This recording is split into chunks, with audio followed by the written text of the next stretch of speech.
Switzerland থেকে সরাসরি 45 বছর পর তারা এখন সুইস নাগরিক। তারা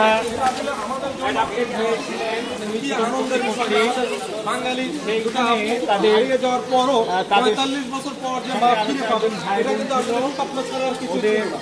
অ্যাডাপ্টেড যে প্যারেন্টস আছে তারা আরো কিছু জিনিস সেখানে অ্যাডাপ্ট করেছিল। সেগুলো ভিয়েতনাম থেকে যুদ্ধোত্তর বাংলাদেশে যখন অত্যন্ত নাজুক অবস্থা ছিল, এখানে ফ্যামিন ছিল, আকাল ছিল, দুর্ভিক্ষ ছিল, সেই সময় একটা দুরবস্থায় পড়ে ওদের ফ্যামিলিটা 6 জন সন্তান নিয়ে আসে।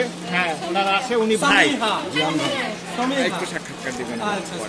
তো ঢাকায় আসে আদাবরে চাচার বাসায়, সেখান থেকে মিসিং হয়ে যায় মোহাম্মদপুর থেকে। এখন আমরা আছি আদাবরে, আদাবর শেখে থেকে। এরা দুই বোন, আমরা ভিজুয়ালি এসেছি।